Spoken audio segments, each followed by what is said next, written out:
David Trent's heart raced as the ship's alarms blared in his ears. The small scout vessel shook violently, sparks flying from the control panels. He gripped the seat, trying to maintain control, but the ship was falling fast. "Come on, stay together," he muttered under his breath, his fingers flying over the controls. His mission had started as a simple reconnaissance job, a routine scan of an unknown planet. Nothing he couldn't handle. But now, everything had gone wrong. Something had hit the ship, and the damage was critical. The planet below was a blur of greens and browns as he tried desperately to slow the descent, but it was no use. The crash was imminent.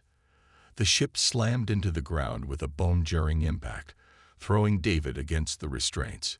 Pain shot through his body, but his mind was still sharp. He needed to get out fast.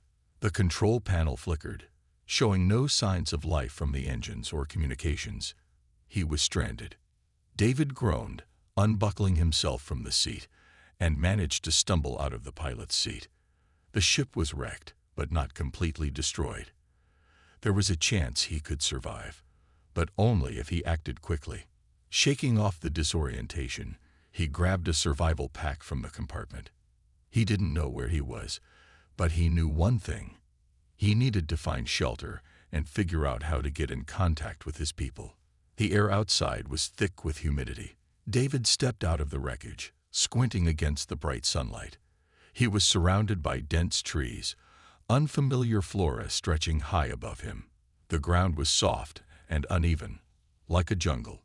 Strange noises echoed in the distance, a mix of animal calls and the rustling of something large moving in the underbrush. He sighed and took a deep breath. This is gonna be a long day. With his survival pack secured, David started walking. His training kicked in, and he moved cautiously, scanning the environment. His immediate goal was simple: find water and get to higher ground to get a better sense of his surroundings. It didn't take long before he realized he wasn't alone. The sounds of the jungle grew louder, and a sense of unease crept over him. He paused, hand instinctively reaching for his sidearm. Something was watching him. Suddenly, a rustle in the bushes caught his attention, and before he could react, a figure appeared from the shadows. It was a tall, alien creature, covered in shimmering scales, with bright eyes that glowed eerily.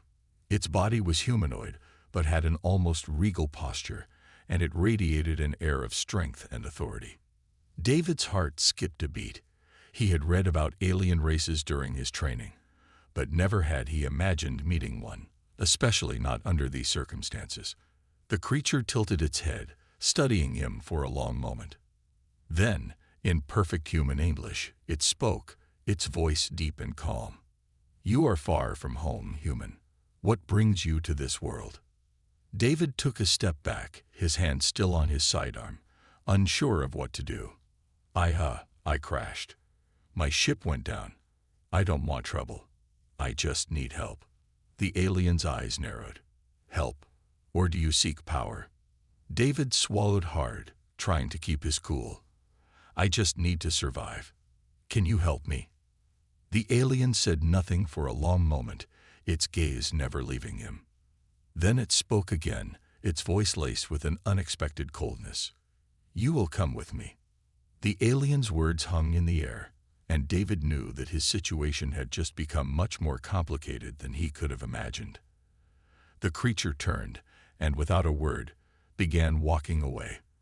The last thing David wanted was to follow, but the cold edge in the alien's voice left him with little choice. He had to stay alive, and in a strange way, this alien might be his only chance. David hesitated for a moment, watching the alien move ahead of him. It was unlike anything he had seen before, tall, with shimmering scales that caught the light as it moved through the jungle. Its eyes glowed, not with malice, but with curiosity. David knew it could easily overpower him if it wanted to, and the cold, commanding tone of its voice still echoed in his mind. Reluctantly, David followed, the sound of his boots crunching on the undergrowth the only noise between them. The jungle around them was alive with sounds, unfamiliar birds calling, distant growls, and the rustle of unseen creatures moving through the dense foliage. It was as if the planet itself was holding its breath. They walked for what seemed like hours.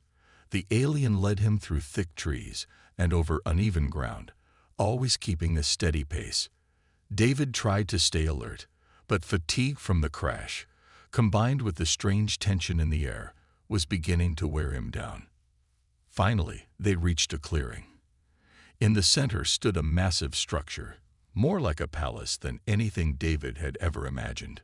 Its walls were smooth, made of an iridescent material that reflected the light of the two suns overhead. The architecture was elegant but intimidating, designed to inspire awe rather than warmth. David stopped for a moment, taking in the sight. "What is this place?" he asked, trying to keep his voice steady. The alien turned toward him, its expression unreadable. "This is the heart of my people, human. You are in the presence of the Queen." The alien stepped forward, opening a set of large ornate doors without a sound. Inside, the air was cool and filled with an almost hypnotic scent. There were tall, alien statues lining the walls, and at the far end of the chamber sat a throne, bathed in soft light. And on that throne sat the Queen. She was unlike any being David had ever imagined. Tall, graceful, with long flowing hair that seemed to shift colors like the night sky. Her eyes, a deep shade of violet, fixed on David as he entered, and for a moment he felt as though she could see straight into his soul. The alien bowed before her, his voice low. "Your Majesty, the human has arrived." David froze. The alien didn't mention a queen before. It seemed like everything had changed in the blink of an eye. The Queen's gaze moved from the alien to David, and her lips parted in a soft, almost imperceptible smile. "Human," she said, her voice rich and smooth. "I have been expecting you." David was taken aback. Expecting me? He had no idea what she meant. "I just crashed. I'm not sure how I ended up here." The Queen stood up, her presence overwhelming, yet strangely comforting. "I know why you're here, and I can help you. But first, I must ask you for something in return." David's heart skipped a beat. He wasn't sure if he was hearing this correctly. "What do you want from me?" She stepped down from her throne, moving toward him with grace. "I am dying, human. The illness that plagues me is beyond the reach of my people's healers. But you're kind, humans. You have a unique strength that might save me. The bond I require could save us both." David stepped back, confused and alarmed. "Bond? What do you mean?" The Queen's violet eyes softened. "To save your life, human, you must bond with me. Your life force will heal mine. It's the only way." David was silent for a long moment, unsure how to respond. The idea was absurd. He was human. She was alien. He couldn't possibly. But her gaze held him, and something about her words struck a deep chord inside him. He was exhausted, injured, and stranded on an unknown planet with no hope of escape. He had no choice but to listen. "I will save you, human," she said, her voice gentle but firm. "But in return, you must save me." David swallowed hard. "What exactly do you want me to do?" Her gaze never wavered. "Bond with me, and let our lives intertwine. Only then will we both survive." David looked around the alien chamber, the weight of the Queen's words sinking in. His mind raced with questions, but he knew he had little choice. The fate of his life, perhaps even more, was tied to this alien queen and the bond she spoke of. And so, with a deep breath, David made his choice. "All right, I'll do it." The Queen's smile was soft, but there was something powerful in it, as though she knew the depth of what was to come. "Then, human," she said, "prepare for what is to come. Together, we shall survive." David sat still, staring at the alien queen. Her presence was overwhelming, yet strangely calming. He was still processing the strange proposal she had given him. Bond with her to save his life, and, in return, help her heal from a deadly illness. The weight of the decision hung heavily on him. "I didn't come here to Bond with an alien queen, David muttered, his voice uncertain. I came to complete a mission, to explore. The queen, Litra, stood tall before him, her violet eyes glinting in the soft light of the chamber. The universe has a way of guiding us, human. Your presence here was no accident. You've been brought to me for a reason. David didn't respond immediately. He couldn't. The idea of bonding with an alien, a creature so far removed from anything he had known, felt impossible. But as he thought about it, he realized there was no escape. He was stranded on a foreign world, injured, with no way of contacting his people. Litra's offer was his only chance. Fine, David said, his voice rough. I'll do it. But what exactly is this bond? How does it work? Litra's expression softened. It is not something you can fully understand, but the connection between our life forces will save us both. I will take your strength, and you will share in mine. It is a union of survival. David swallowed hard, trying to push down the unease rising in his chest. He didn't know how to trust this, but he had no other choice. His life, and possibly the fate of his people, was at stake. Are you ready, human? Litra asked, her voice gentle but commanding. David nodded, though his hands were trembling. Let's do it. Without another word, Litra approached him, her eyes never leaving his. She extended her hand toward him, and he hesitated for only a moment before placing his palm in hers. The moment their skin made contact, David felt a sudden, sharp surge of energy rush through him. It wasn't painful, but it was intense, more than he could ever imagine. His heart raced as his body reacted, and a flood of foreign sensations crashed through him. Images, emotions, and even memories began to flood his mind. He saw glimpses of Litra's life, her people, her struggle as a queen, and the weight of her responsibilities. He felt her pain, physical and emotional, as her illness drained her energy. And in return, he felt something else, a connection, a bond that tied his existence to hers, something deeper than anything he had ever experienced.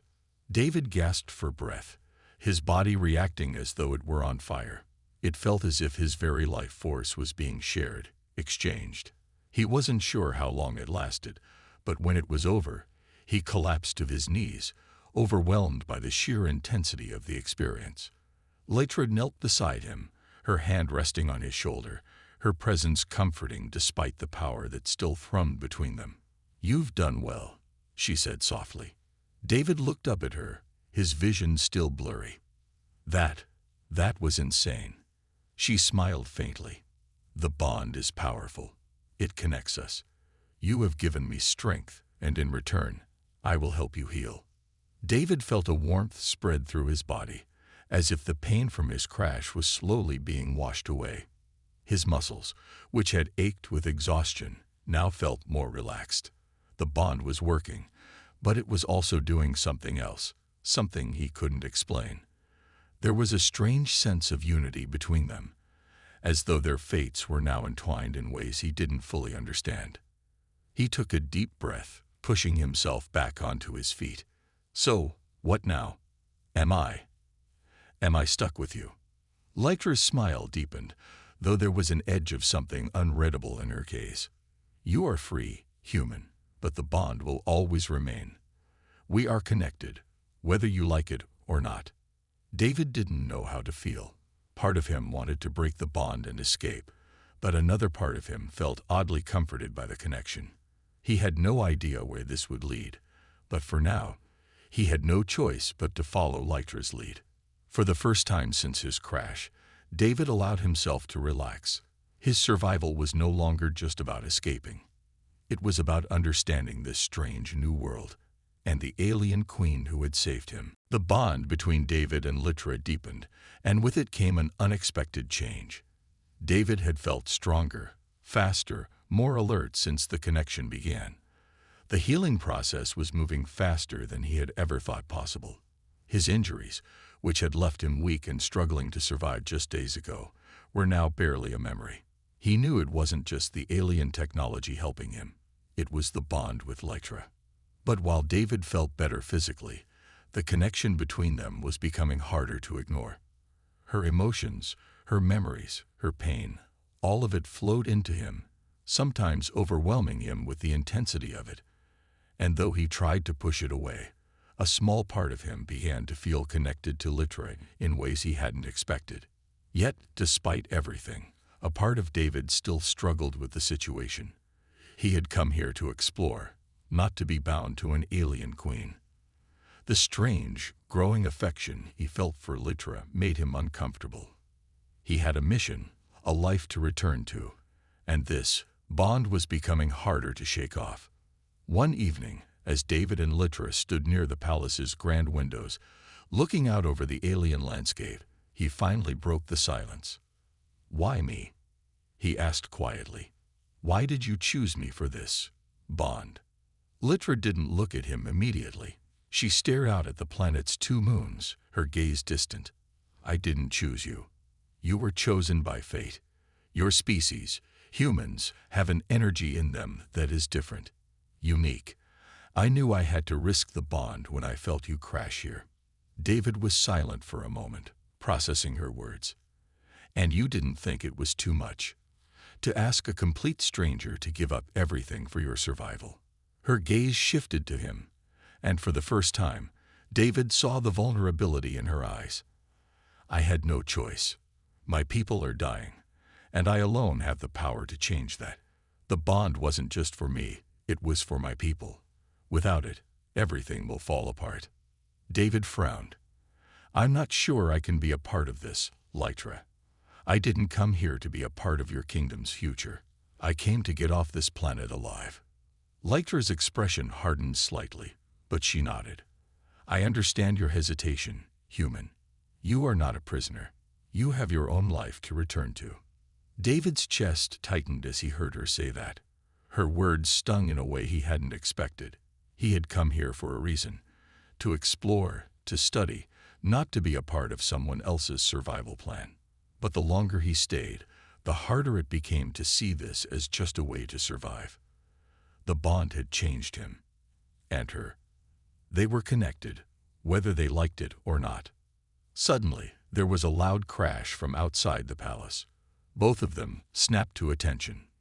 "Not again," Litra muttered, her hand going to the weapon at her side. "They found us." David's heart raced. He knew that something had been building in the background, but he hadn't expected an attack. His instincts kicked in. "We need to get out of here," he said urgently. "Now." But Litra shook her head. "We cannot run anymore. They will hunt us down no matter where we go." David hesitated. "What do you mean? Who are they?"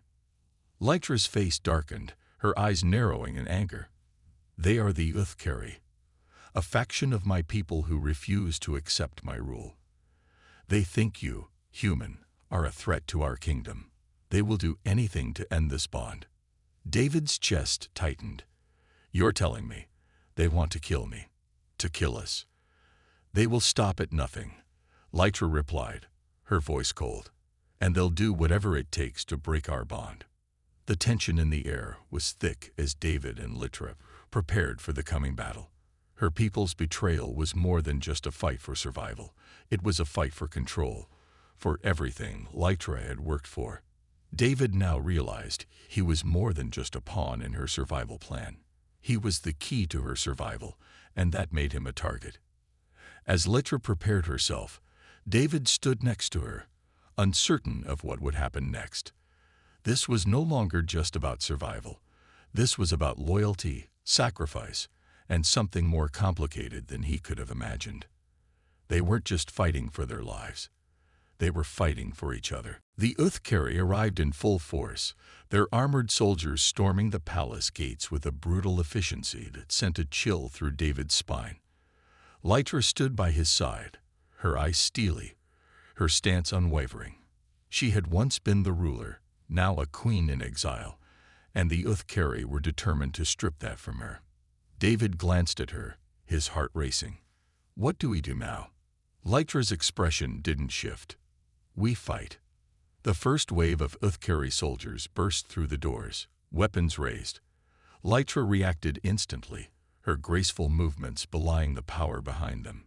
She drew a blade from her side, its edge glowing with energy, and in one fluid motion, she took down the first soldier that approached. David, though far from trained in combat like Lytra, wasn't about to sit back and watch. He grabbed his own weapon, an energy pistol, from his belt. He fired at a group of soldiers attempting to flank them, his shots taking out two before they even knew where he was. He wasn't the best, but he was quick, and his aim wasn't bad when adrenaline was coursing through him. Lytra fought beside him, her movements a perfect blend of power and precision. David couldn't help but be awed by the sight. The alien queen wasn't just fighting for herself.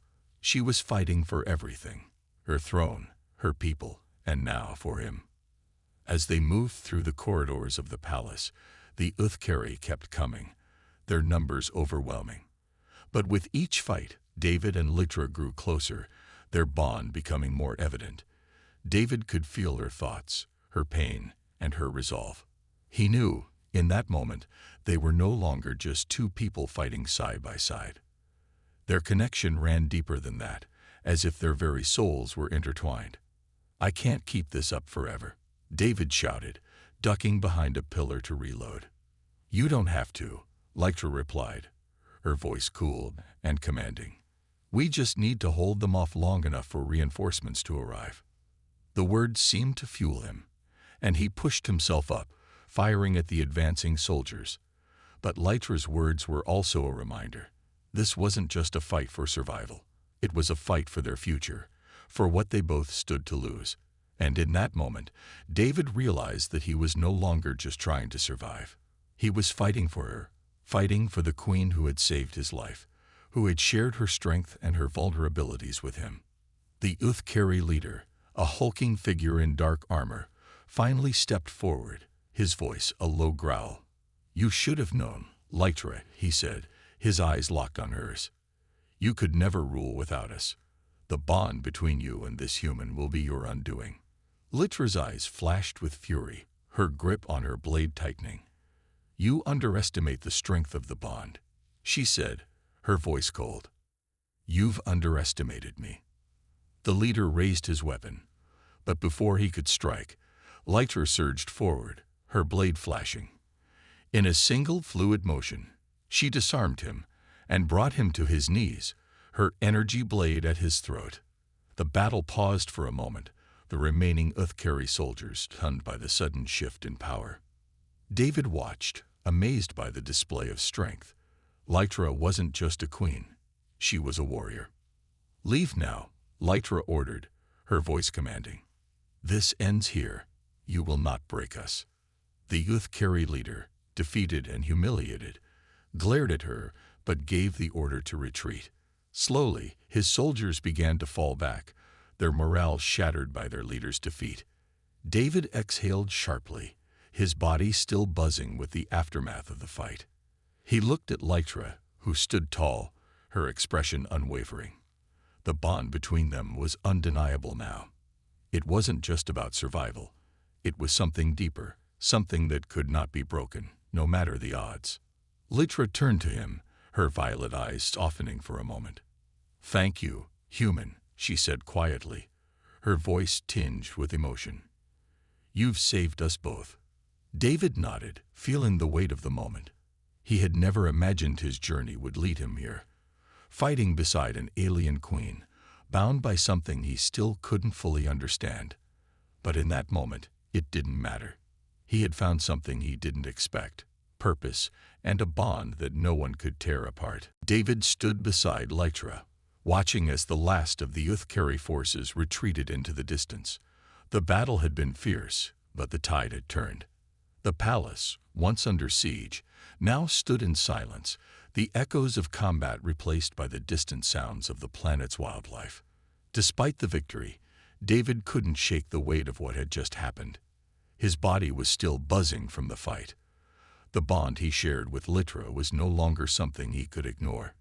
He felt her emotions, her relief, her exhaustion, and the quiet pride that filled her after the victory. It was more than just a connection. It was as though their very souls were linked. Lytra's expression softened, her violet eyes meeting his. You fought well, human. Your strength has surprised me time and again. David wiped sweat from his forehead, still catching his breath. I did what I had to. You didn't give me much choice. She stepped closer, her gaze steady. The bond between us has made you stronger. It has changed both of us. There is no going back. David felt a strange mix of emotions stir within him. The bond had, in many ways, given him more than he ever expected. It had healed his injuries, made him more capable than he thought possible, but it had also tied him to Lytra in ways he couldn't explain. He felt her pain, her fear, her hopes, and her dreams, all of it mingling with his own. The lines between them were becoming more blurred, and the question that had been nagging him since the beginning finally pressed its way to the forefront of his mind. What happens now? David asked quietly. We've won, but what's next for us? Lytra's lips curled into a small, contemplative smile. Now we rebuild. But more than that, we solidify what has been created between us. The bond is not just a tool for survival, it is a union. And you, human, are part of this world now. I will not let you go. David's heart skipped a beat at her words. It wasn't what he had expected. He had thought once the danger was over, he could return to his old life. But the bond wasn't just about saving lives. It was about something much deeper, something that had, in truth, already become a part of him. Before he could respond, there was a soft beep from the communications panel. Lytra moved to it with graceful efficiency, her hand hovering over the screen. It flickered to life, showing an image of a Zilrath officer. His expression was grim, his voice low. Your Majesty, the Uthkeri have regrouped. They are not finished. They will return with greater numbers. We must prepare for another attack. Lytra's expression hardened, but she remained composed. How much time do we have? Hours, at most, the officer replied. Lytra looked back at David, her violet eyes filled with determination. The threat is not over. But we have one advantage. Together, we are stronger than we were before. David stood straighter, his mind racing. The weight of the situation was clear. They were no longer just surviving. They were leading a charge to defend not just her throne, but her people. And somehow, in the midst of everything, David had become an integral part of it. We'll fight together, then, David said, his voice steady. Lytra nodded, her expression softening just slightly. Yes, together. There is no turning back. David felt something stir deep within him. The bond between them had become more than just an exchange of strength. It was a shared purpose. He wasn't just a stranger anymore. He was part of something larger, something that tied him to this alien world, to Lytra, and to the future they would build together. As they prepared for the next battle, David couldn't help but wonder how much more this bond would change him. He had entered this strange world to survive, but now, he realized, survival was just the beginning. David stood on the balcony of the Zilrath Palace, watching as the sun set behind the towering peaks of the distant mountains. The skies were a mix of oranges and purples, the planet's two moons slowly rising in the distance. The peace that had followed the Uthkeri's retreat was fragile, but for the moment, everything felt still. Lytra stood beside him, her presence as powerful and calming as ever. The bond between them had grown stronger with each passing day. He could feel her thoughts, her emotions, and her deep sense of responsibility. But he had also begun to realize how much he had changed, how much they both had changed. What happens now? David asked, his voice quiet but filled with determination. How do we rebuild? Lytra turned to him, her violet eyes searching his face as if weighing his words. She was the queen, but she had become more than that to him. They were partners now, bound by something neither of them had expected. Now we lead, she said. The Uthkeri will return. But we will be ready. We will show them that the Zilrath are united, that our strength, our bond, is stronger than their hate. David felt a surge of something in him. Pride, maybe. He had come to this planet as a stranger, an explorer, but now he was part of something bigger. He had fought beside Litra, shared her strength, and through that, discovered a sense of purpose he had never known before. "But how do we unite the people?" he asked. "Not everyone is going to accept this bond between us." Litra's gaze softened. "I know. There will be resistance. But the bond between us is more than just a symbol. It is a promise. We are stronger together, and the people will see that." David looked out over the vast landscape of the Zilrath homeworld. It was a place of beauty and danger, a world on the brink of change. They had fought for this moment, and now it was up to them to lead the charge for a new future. "Do you ever wonder, Litra," David said, turning to face her, "what would have happened if I hadn't crashed here? If this bond hadn't formed?" Litra studied him for a moment, then shook her head. "It does not matter. You are here now, and that is enough." David felt a strange warmth spread through him at her words. He had never imagined that he would find himself in this position. What had started as a simple mission to explore a new planet had turned into something far more significant. He had found not only a partner in Litra, but a place where he belonged. "What now?" David asked again, this time with more certainty in his voice. Litra smiled slightly, her gaze unwavering. "Now we prepare. The youth carry will return, and when they do, we will be ready. Together." As the two moons rose higher in the sky, casting long shadows across the land, David realized that this was only the beginning. The future was uncertain, full of challenges and dangers, but for the first time since he had crashed on this strange planet, he didn't feel alone. He had found his place, his purpose, and it was here, beside Litra, the alien queen who had not only saved his life, but had changed it forever. Together, they would face whatever came next, and David knew, no matter what, they would stand strong, united by the bond they had formed, stronger than anything that could threaten them.